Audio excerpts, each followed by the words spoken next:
Hi friends, welcome back to our channel. இன்றைக்கி நம்ம சேனலில் ஓடிஜி இல்லாமல் எப்படி sponge cake, orange flavour sponge cake செய்யலான்றதான் பார்க்க போகிறோம். மறக்காமல் நம்ம சேனலில் லைக் பண்ணி, ஷேர் பண்ணி, சப்ஸ்கிரைப் பண்ணி சப்போர்ட் பண்ணுங்கள் ஃப்ரெண்ட்ஸ். உங்கள் ஃப்ரெண்ட்ஸ் அண்ட் ஃபேமிலிஸ்க்கும் ஷேர் பண்ணுங்கள்.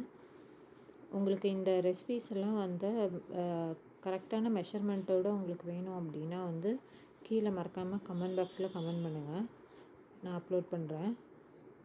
அப்புறம் இதில் ஃபஸ்ட்டு நம்ம எக் ஒயிட் அண்ட் எல்லோ கலரும் நம்ம செப்ரேட் பண்ணி வச்சுக்கலாம். செப்ரேட் பண்ணி வச்சுட்டு ஃபஸ்ட்டு நுர பொங்குற வரைக்கும் அடித்து எடுத்துருங்க.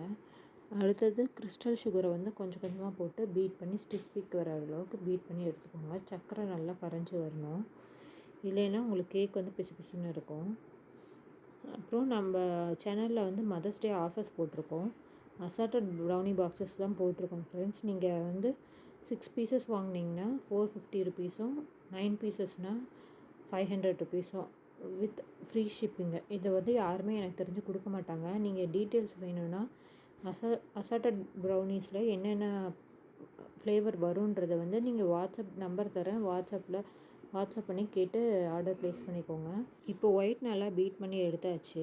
எல்லோவில் நான் பிஞ்ச் ஆஃப் சால்ட்டு போட்டு அதிலே கொஞ்சமாக எசன்ஸு, ஆரஞ்சு எசன்ஸு, வெனிலா எசன்ஸும், அப்புறம் கலருக்கு ஆரஞ்சு கலர் லைட்டாக ஒரு 3 to 4 ட்ராப்ஸ் மட்டும் விட்டு மிக்ஸ் பண்ணி வச்சுருந்தேன் எல்லோவை. அதை நம்ம ஒயிட்டில் போட்டு கொஞ்சம் கொஞ்சமாக போட்டு நம்ம பீட் பண்ணி எடுத்துக்கலாம். பீட் பண்ணி எடுத்துகிட்டு அடுத்தது நம்ம மாவு ஆட் பண்ண ஆரம்பிச்சிடலாம். நான் மைதாவும் ஒரு ஸ்பூன் பேக்கிங் பவுடரும் போட்டு சலித்து எடுத்து வச்சுருந்தேன்.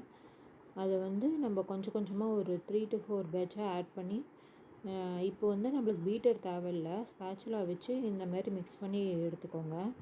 ரொம்ப போட்டு ஓவர் மிக்ஸ் பண்ணக்கூடாது, பேட்ரு ஹார்ட் ஆகிடும். ஆயிலும் அப்புறமேட்டுக்கு மில்க்கும் ஆட் பண்ணி வச்சுருந்தேன். அதில் ஒரு ட்ராப் நான் ஃபுட் கலரும் ஆட் பண்ணிக்கிட்டேன். அந்த மிக்ஸில் நீங்கள் இது நம்ம ஏற்கனவே கலந்து வச்சுருந்த பேட்டரை கொஞ்சமாக எடுத்து ஆட் பண்ணி நல்லா மிக்ஸ் பண்ணி எடுத்துகிட்டு அதை டைரெக்டாக ஊற்றாமல் ஸ்பேச்சுலா மேலே ஊற்றி அப்படியே ஃபுல்லாக ஸ்ப்ரெட் பண்ணி விட்டுடுங்க. அப்படியே ஊற்றும் போது நம்மளுக்கு உள்ளே இருக்க அந்த எக்கோட மிக்சர் கீழே இதாகிடும். அதாவது எக்கு நம்ம பீட் பண்ணி எடுக்கிறப்போ அந்த ஃப்ளஃபினஸோடு இருக்கும் பார்த்திங்களா, அது கம்மியாகாமல் இருக்கணும். அதனால் நம்ம ஸ்பேச்சுலா வச்சு ஸ்பேச்சுலா மேலே ஊற்றி நம்ம ஸ்ப்ரெட் பண்ணி எடுத்துகிட்டு அதை நல்லா ஒரு மிக்ஸ் கொடுத்துக்கோங்க. இல்லைன்னா பீட்டரை ஃபஸ்ட் ஸ்பீடில் வச்சு ஒரு 1 to 2 செகண்ட் பீட் பண்ணி எடுத்துட்டிங்கன்னா போதும். அடுத்தது நான் சைடில் கடாய் ப்ரீ ஹீட் பண்ணி வச்சுருந்தேன் 10 மினிட்ஸுக்கு. அதில் வச்சு ஒரு 30 to 40 மினிட்ஸ் ஆகும் ஒவ்வொரு கடாய் பொறுத்து. மறக்காமல் நம்ம சேனல் லைக் பண்ணி, ஷேர் பண்ணி, சப்ஸ்கிரைப் பண்ணுங்கள் ஃப்ரெண்ட்ஸ்.